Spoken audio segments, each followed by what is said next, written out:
live. So not to say there's anyone watching, but there may be someone jumping on. You never know. We're live now, Jim. All right. Thank you, Travis.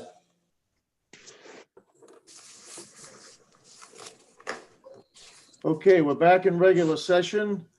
We've done the event update. Let's move to item 4, resolution to the main delegation.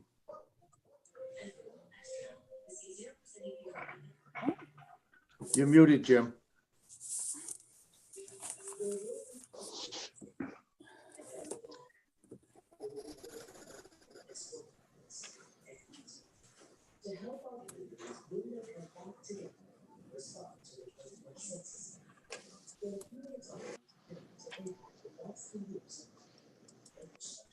It might help if I unmute myself before I start talking. Exactly. This item is a resolution that the county commissioners passed pretty quick. I asked them to act on it because last Monday I was contacted by the city manager in Augusta, who had reached out to the city manager in Bangor and myself, and we all have, in a sense, civic centers per se, that are taking financial hits during this time. At that point, there had been really no talk or no part for us to enter into seeking subsidy losses of our arenas. And so, coincidentally enough, I was touched base with on Monday around noontime. We had a commissioners meeting that night. I quickly amended the agenda to reflect this onto the agenda. I asked the commission forgiveness and putting it before them 5 hours before the agenda. But we worked through it, and the commissioners voted 5-0 in favor of moving this forward. The intent is just to bring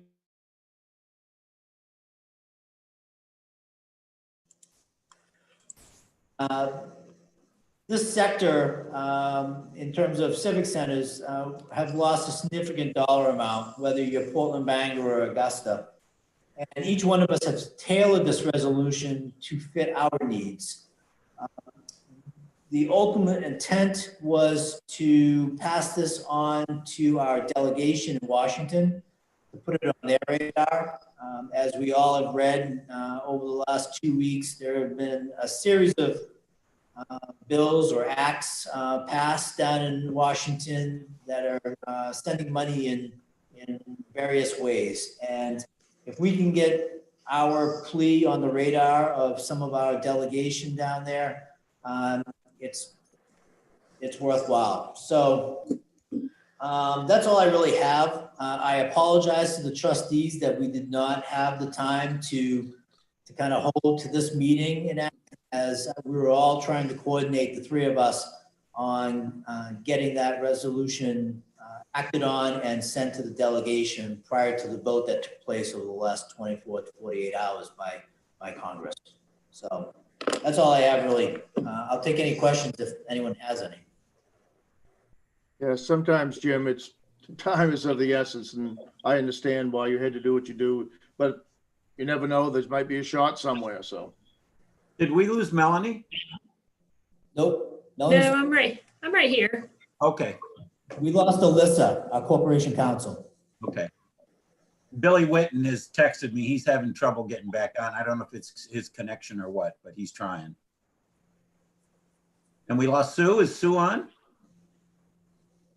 Sue's here. Okay, We're all good. Yeah, I'm here. there you are. Anybody have any questions for Jim on that resolution? Hearing none, why don't we move on to the update of the alternative care site, Jim? Or Melanie, who's ever gonna do that? I will give an update.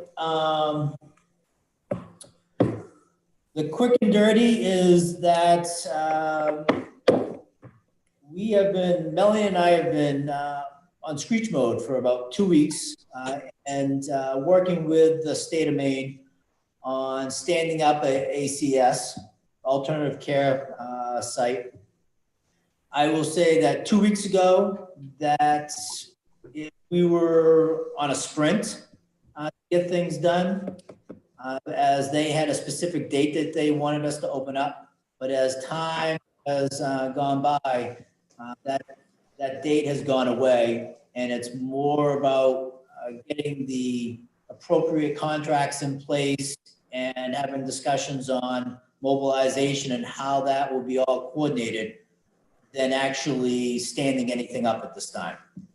This afternoon, I have a conference call, video call with Maine Medical Center and Maine Emergency Management Agency on talking finer details on what it will look like and criteria that needs to be met for us to have the discussion of standing up an ACS at the arena. So we're more on a walking pace at this time. I think we've all seen the updates from Maine CDC that things are somewhat flattening out. The hospitals aren't getting hit as hard as they thought they would be around this time. However, there is still a concern out there, and the concern largely lies in two areas. One is the congregate care facilities that seem to be blowing up along our region. And then two, the fear that things might open up too fast and a round two will be worse than the round one. And so it's still very important for us to move in this direction and do all the planning and get the contracts in place so that we are fully prepared to set up or stand up this facility at moment's notice. So that's where we're at in the negotiations of any contracts. How many days do they think it'll take for operations to be up and running? Like if they called and said, we need the site, how long would it take you to be ready? I think the last time they were talking was about 4 days. 4 or 5 days. It all depends on what type of, I call them pods, patient rooms per se, they're going to go with.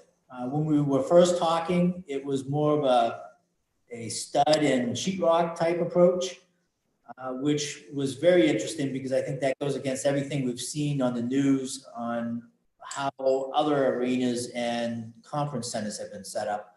But it really depends on how the build out takes place and how intensive the build out is.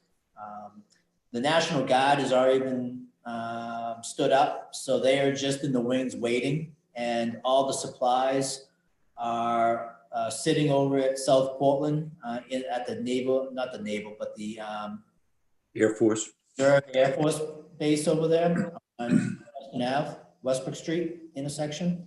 So everything's in our area. It's just a matter of mobilizing it. Jim, how long is this option good for? How long is this option good for? You mean the contracts that we're going to be signing? Yeah, but for them to come in and take the arena and set it up. Well, at this point, we've expressed a desire to open up the arena back for events come mid-September.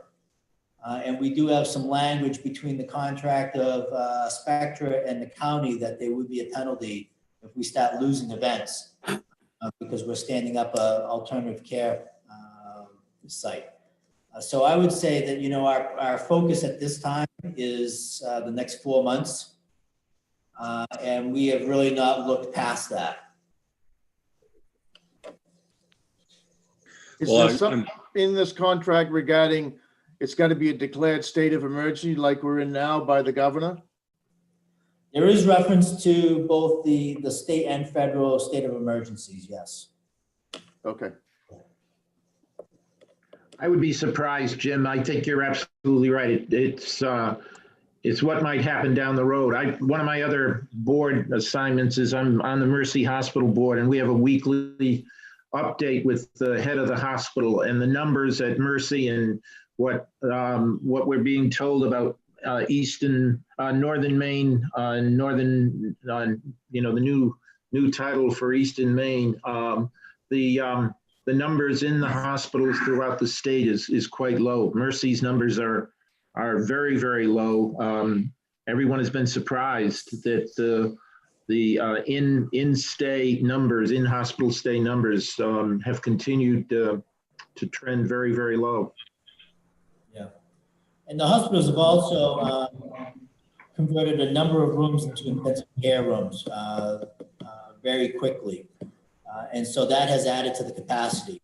And really what we're seeing is that the hotspot is in southern Maine versus in northern Maine.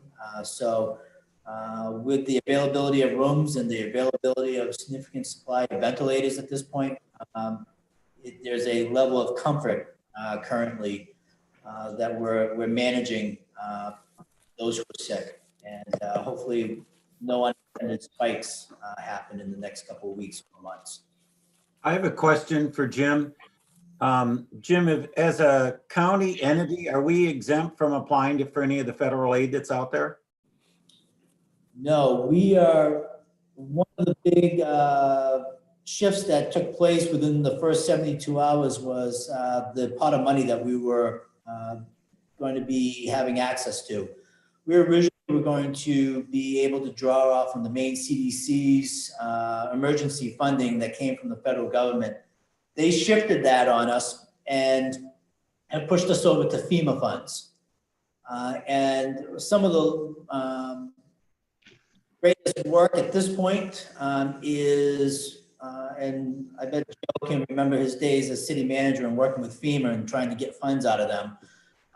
They are not the easiest agency in the world to live in. They have all kinds of hoops that you got to jump through to qualify for their funds. So it would have been a lot easier if we were working through Maine CDC funds, but we are able to draw down FEMA funds. It's just we got a lot more hoops to jump through to get there. Okay, thank you. Any other questions for Jim on this subject? If not, let's move on to item number 6, request for the old chiller donation. I think you're back on, Jim. All right. We have a request from a nonprofit group out of the Midcoast area who is currently raising funds and collecting supplies to build a ice rink up in that area, Topsom in particular, for youth hockey in the area. They have learned that we have a chiller that we'll be replacing in the next 90 days. And they have inquired whether the trustees and the commissioners would be willing to donate that chiller to them. That's ultimately a call. There would be there would be a recommendation by the trustees to the commissioners. The commissioners would then have to waive the procurement or sale of surplus property provisions we have in our regulations. Or an alternative way is to sell the unit at a minimal cost to them, somewhere maybe in the $15,000 range. I wanted to bring this forward as just yesterday, Melanie and I were talking about getting the ball rolling on getting the chiller done now that we have ice out of the building. And so back one way or the other, and this is probably the most opportune time for the trustees to make some kind of recommendation of whether it's a small sale on a small amount or whether you're recommending a donation. In either way, I would frame the motion that it would be a requirement of them to pick the unit up the day that it comes off the roof, so that we're not dropping it on the ground or storing it anywhere and they need to move it from there. The day that unit comes off the room, that crane's just dropping it onto a flatbed or a trailer or whatever could hold the type of unit, and it gets hauled off and we never have to worry about it again. So I would ask that to be part of any motion if the trustees want to go in this direction. What's anybody's feeling regarding either sale or donation? I like the idea of the donation, but I think given the circumstances with the budget we've looked at and the information that we've heard, and then also a potential request by the Mariners to help them out, that we need to recoup some amount of money for this. And whether that's, a small donation or whatnot, I think it needs to take place. I believe the value is no more than 15,000 on a retail type market or resale market. So, yeah, I like the idea of donation, but maybe at the same time, we should come up with some number that, $5,000-$10,000 that they've got to work towards to do it, because I'm sure they're not ready yet. Could we ask for $10,000 as soon as they're able to raise it? And still have them take it?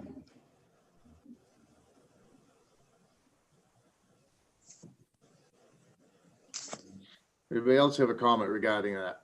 Jim, do they have any money? I don't know anything about this organization. I mean, if they don't have any money, for God's sakes, do something good. Do something good and give it to them if they have no money. If they have money, we should get something for it. I mean, that's the way I look at it. But I know nothing about them. All I know is that they're actively fundraising for a number of months/year in their ultimate goal of constructing an ice rink. They have been seeking donations from different arenas. I think their email talks about getting a Zamboni through a donation, if I remember right.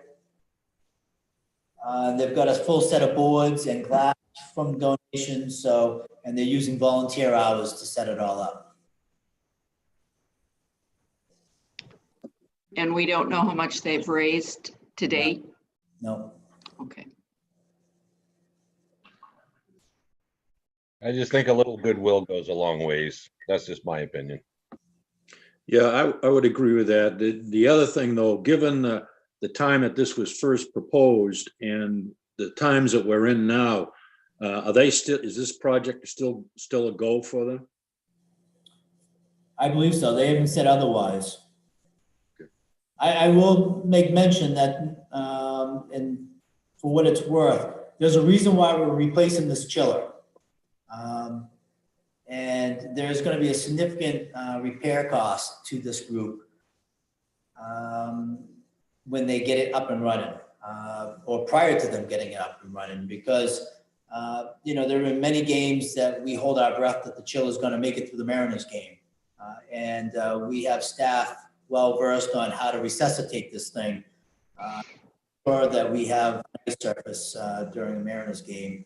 So there is some work, not only transportation costs getting it out of here, but also setup and rehabilitation. Hey, Jim, it's Mike Jessen, and I'm sure you're already talking with your attorneys. I would just make sure you have any disclaimers or liabilities, or you're protected should something happen to the equipment in the future, whether it be catastrophic failures, free on the leaks, anything like that could possibly happen. Thank you, Mike. Yeah, I mean, no question, this has to be an as is where is negotiation. If in fact it's, we're hoping that it doesn't fail for the Mariners, perhaps,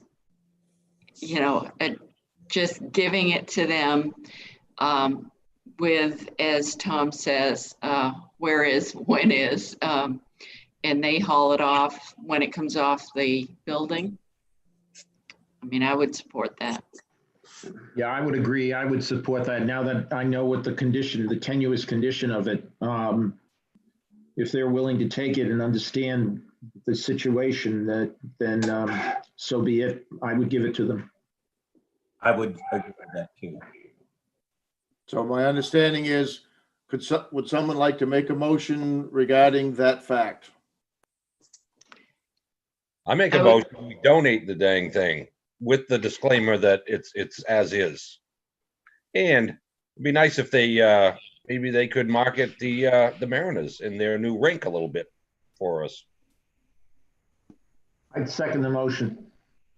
Okay, there's a motion on the floor to make a recommendation to the board of, to the county commissioners that the Cross Insurance Recreation Arena donate the chiller with the caveats that Jim can put in the contract, as is, where is, they pick it up the day of. Any further discussion on that motion? Hearing none, all those in favor say aye. Roll call vote, please. A roll call? All right, sorry. Roll Thomas call, Tyler, please. Yes. Jonathan Crimmins. Jonathan Crimmins? He's muted. We must have lost him. Okay. Right here. Oh, Joe Gray, Yes. Holly Hancock, Yes. Don Jameson, Here, yes. Sam Surprise, yes, Stephen Webster, Yes. and Bill Witten. Billy's off. Okay. Thank you. I will let the group know. This forward to the May County Commissioners meeting for formal action. All right, item number 7, managers budget presentation. All right, guys, can everybody see the shared screen? Ooh, the shared screen, the operating budget PowerPoint? Yes. Okay. Also, just a reminder, if I think everybody has a lot of their mics unmuted, if you will mute those, just so we're not hearing any feedback like we are now. And then we will get started. And I see Jim has left his desk. Let's see.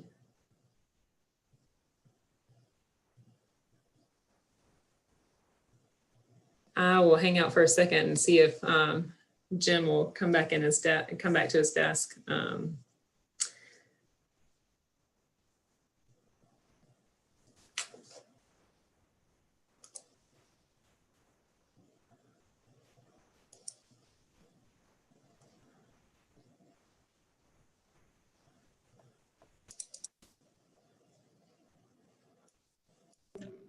Melanie, I'll be right back. I'm going to get myself a cup of coffee. Okay.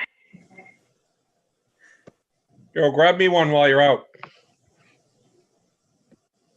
I'm going for coffee and a muffin. How about this? We all take a 5-minute break. Coffee, muffin, maybe bathroom? That'll work. We'll do Sounds good. again. Reconvene. All right.